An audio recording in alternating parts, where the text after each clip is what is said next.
भारतीय किसान union चूड़नी group के राष्ट्रीय अध्यक्ष गुरनाम सिंह चूड़नी कैथल के नीम साहिब गुरुद्वारा से एक जत्थे के साथ खनौरी बॉर्डर हुए रवाना। भूख हड़ताल पर बैठे डल्लेवाल से मिलकर आगे के आंदोलन की करेंगे रणनीति तैयार। जब तक किसान राजनीति में नहीं आएगा तब तक किसान की तबाही रुक नहीं सकती।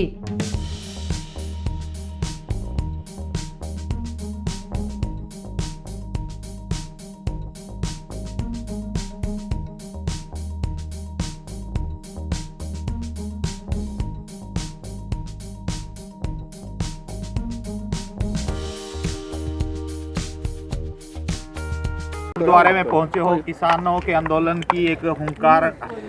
देखिए, पिछले लंबे टाइम से पंजाब की सीमाओं पर आंदोलन चल रहा है और अब उसमें डल्लेवाल जी जो पंजाब के प्रधान हैं वो पिछले 20 दिनों से भूख हड़ताल पे बैठे हैं, जिनकी तबीयत ख़राब हो चुकी है और सरकार जो है वो अपनी हठधर्मी पे है, उनसे बातचीत नहीं कर रही है, मामले को सुलटा नहीं रही है, जबकि मांगे जो है वो बड़ी वाजिब हैं। तो आज उनका पता लेने के लिए जा रहे हैं और वहाँ पे जो अगली रणनीति है कि आंदोलन का आगे क्या उसकी रूपरेखा हो, उसकी रणनीति वहाँ पे बनाई। अभी तक चल क्या रहा है आपके साथ?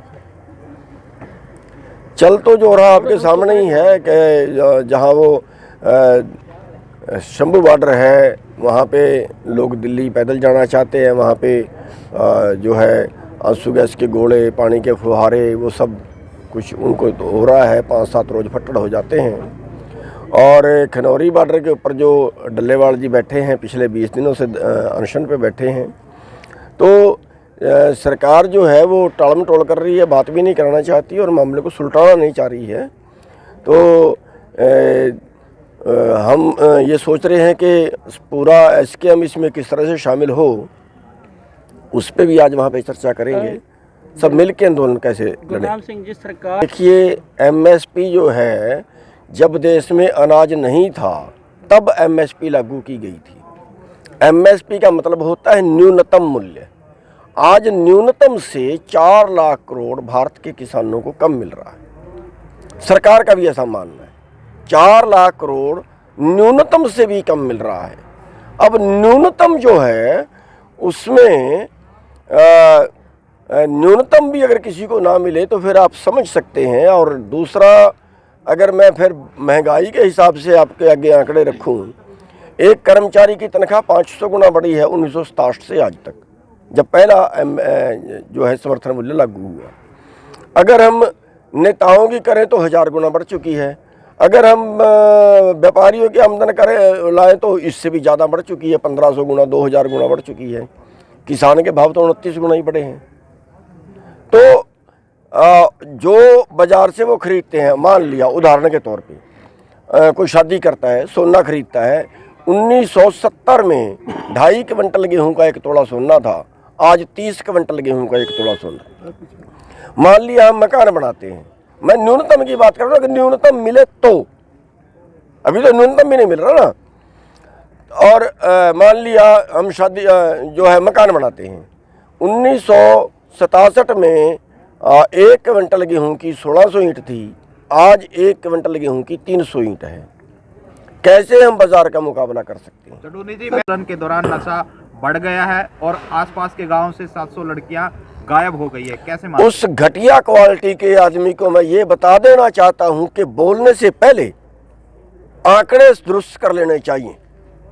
किसी पे इल्जाम लगाने से पहले अपने मंजे तले को लाठी फेर लेनी चाहिए। उस आदमी को मैं ये बता देना चाहता हूं कि पिछले 2 साल में भारत से 12 लाख लड़कियां गायब हैं। कौन सी सरकार है ये? इससे निकम्मापन सरकार का क्या हो सकता है? वो 700 लड़कियों की बात कर रहा है, क्या वो ये कहना चाहता है कि किसान उन लड़कियों को ले गए? तो ये घटिया क्वालिटी की बातें करना उनको शोभा नहीं देता जिस पोस्ट पे बैठे। और मैं बीजेपी से भी कहना चाहूंगा कि इस आदमी का इलाज करे और माफी मांगे किसानों से। दूसरा उसने इल्जाम लगाया कि पंजाब से नशेड़ी आ गए, उन्होंने हरियाणा में नशा फैला दिया। मैं बता देना चाहता हूं कि तेरा बॉस अडानी, उसके अड्डे से 30,000 करोड़ की स्मैक पकड़ी गई है। क्या अपने पिताजी को रोक पाया? 30,000 करोड़ की स्मैक, उल्टा कुत्ते वहां से हटा लिए गए, उल्टा फोर्स वहां से हटा ली गई कि नहीं, इनको खुली स्मैक बेचने दो। और क्या उसके पहले यहाँ पे स्मैक नहीं थी? उसके पहले यहाँ पे नशा नहीं था? और मर जाए सरकार डूब के, अगर उसके टाइम में नशा हो और वो कहे कि नशा किसानों ने फैला दिया है, मैं ये कहता हूँ मेरे को कमार दो 1 महीने के लिए, बता देना फिर कौन सा नशा बेचता है। गुरनाम सिंह जी, आपके हिसाब से किसान पुत्र तो हम उसको नहीं कह सकते, इसलिए नहीं कह सकते कि वो बहुत समय से राजनीति में, पहले तो कभी किसानों के पक्ष में बोला नहीं, लेकिन जब भी बोला, जब भी उसकी आत्मा जागी तभी ठीक है, जब भी उसकी आत्मा जागी तभी ठीक है। लेकिन कांग्रेस को उससे क्या तकलीफ है ये मेरे को समझ में नहीं आता। बीजेपी को तकलीफ होनी चाहिए, क्योंकि बीजेपी के खिलाफ बोल रहा है, बीजेपी के लिए तो नुकसानदायक है। मैं भी ये कह रहा था कि बीजेपी को उसका इलाज करना चाहिए, लेकिन कांग्रेस क्यों कर रही है? कांग्रेस की बात मेरी समझ में नहीं आई। या तो कांग्रेस का भी कोई टंका पन्ना कर दिया होगा उसने, वो बात होगी। तो कांग्रेस अविश्वास प्रस्ताव लाई हो, की बात समझ में नहीं आती, क्योंकि जब भी कोई पटड़ी पे आया तभी ठीक है, जब कोई प्लस में बोला तभी ठीक है।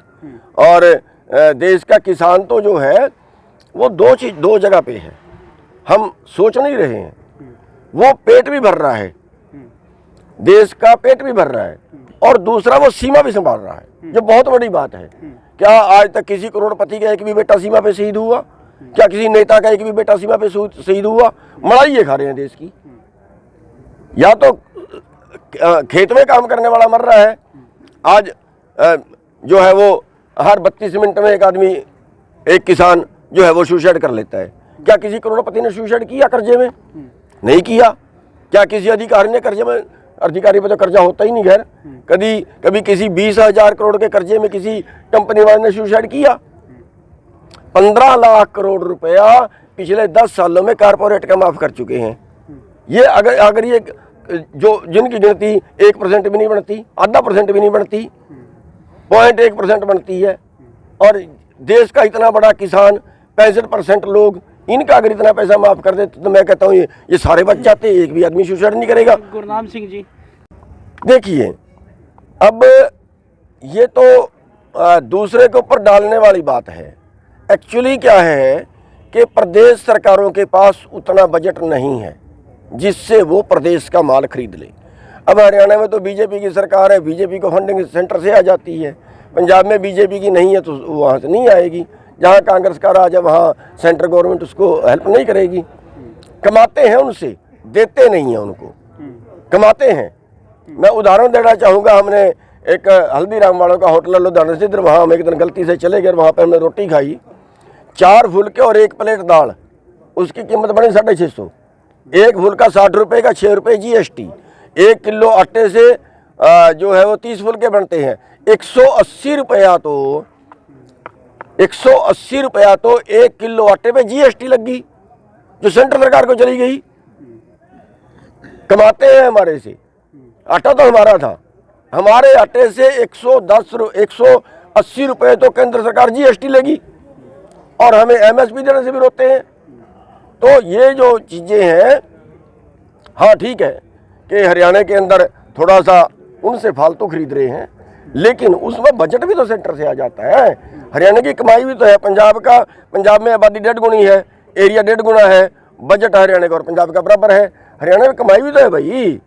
डल्लेवाल से मिलकर क्या देखिए, उनसे मिलकर रणनीति बनाएंगे, आंदोलन क्या होगा, कैसा होगा। हमारी जो राय है, जो हम अभी आपसे कह सकते हैं, हम ये सोच रहे हैं कि सारे संगठन मिलके, सारे देश के, जैसे पहले न्यूनतम एजेंडे पे काम किया था, ऐसे न्यूनतम एजेंडा बना के काम करें। उसमें राजनीति का, गैर राजनीति का कोई सवाल ना हो। Thank you. ये तो बातचीत बैठ के ही होगी, जब तक बैठ के बातचीत नहीं करेंगे तब तक कोई हल नहीं होगा। और मुख्यमंत्री चंद किसान है, मात्र 2 बॉर्डरों पर प्रदर्शन कर रहे हैं और माहौल खराब कर रहे हैं। माहौल किस बात का वो खराब कर रहे हैं? अपनी मांग मार रहे हैं। या तो सरकार ये कहे कि उनकी मांग गलत है, ये तो किसी ने अभी तक नहीं कहा, सरकार ने भी नहीं कहा ये तो, कि उनकी मांग गलत है। और क्या उस मांग को उन्होंने मान लिया है? MSP मैं ये कहता हूँ सरकार ने ही तय किया, सरकार ने ही आयोग बनाया था 1964 के अंदर, जिसने सिफारिश की थी कि MSP देना चाहिए किसान को, तब उत्पादन बढ़ेगा, वरना तो भूखा मरता था देश। मुख्यमंत्री नायब सैनिक कहते हैं। किसानों की जो आदत है, वो ये सोच रहे हैं कि राजनीति कोई और चीज़ है और आंदोलन कोई और चीज़ है।